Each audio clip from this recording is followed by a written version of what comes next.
ubacite ovdje www.webly.com. Znači link će biti u descripciji, ne brinite se, ne znam. I ovdje full name, znači full name ime sajta, primjer,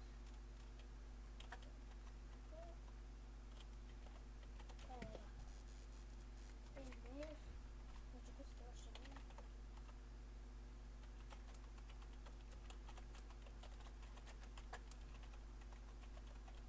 I vaš pasport, na primjer, tu nešto unuti. Idemo u signature svoju.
Ime ako će vam bude.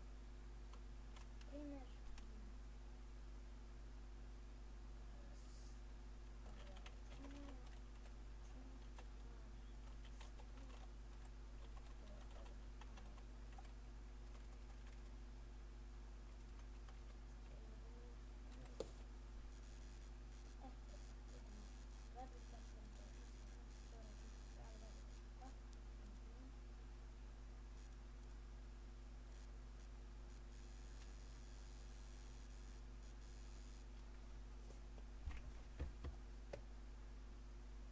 Sačekajte.